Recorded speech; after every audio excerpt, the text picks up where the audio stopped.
बिस्मिल्लाहिर्रहमानिर्रहीम। अस्सलामुअलैकुम नाज़रीन, ताज 92 न्यूज़ के साथ मैं हूं नाइला भट्टी। नजर डालते हैं आज की खबरों पर। शेखपुरा से हमारे divisional bureau chief Usama Tufail की रिपोर्ट के मुताबिक वज़ीर कानून पंजाब खुर्रम शहजाद बेरक ने अपने एक बयान में कहा कि स्कूल लेवल से ही हमारी नस्ल को कानून की अहमियत बारे आगाही का सिलसिला शुरू कर देना चाहिए।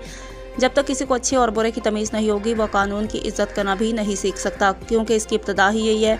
इदारों में हर तरह के लोग काम करते हैं, उनकी असलियत और नीयत तब तक सामने नहीं आ सकती जब तक लोगों को अपने कानूनी हकूक़ मालूम ना हो। आवाम की फलाह के लिए कोई भी कानून बना लिया जाए या कोई भी महकमा कायम कर दिया जाए वो तब तक अपने बेहतरीन नताइज नहीं दे सकता जब तक आवाम इसका साथ न दे। बादामी बाग वाक़या बायस शर्म है। ऐसे वाक़यात और रवैयों से मुल्क की बदनामी होती है। जुर्म कितना ही संगीन क्यों ना हो, ये किसी तौर पर भी कानून के मुहाफिजों को कानून अपने हाथ में लेने की इजाज़त नहीं देता। ये अफसोस का मुकाम है कि हमारी नस्ल को कुछ कानून शिकनों ने अपने तर्ज अमल से गलत कल्चर दिया है। इंशाअल्लाह तहरीक इंसाफ की हुकूमत इस कल्चर को बदल कर हमारी मौजूदा और नई नस्ल को कानून की असल हुक्मरानी और इज्जत क्या होती है उससे रोशनास करवाती रहेगी। लेबोरेक्स जर्मन फार्मूला मैदा और जिगर के अमराज इंसानी सेहत को नाकाबिले तलाफी नुकसान पहुंचाते।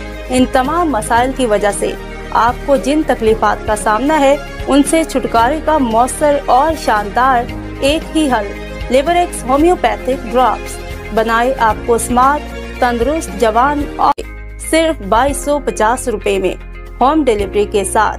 तो देर किस बात की, इन तमाम तरफ़ायत को हासिल करने के लिए अभी अपना नाम, मुकम्मल एड्रेस और एक्टिव मोबाइल नंबर लिखकर या अपनी जुबान में बोलकर अभी भेजें ताकि आपको जल्द से जल्द सप्लाई फराहम की जा सके। WhatsApp number 03068374 717।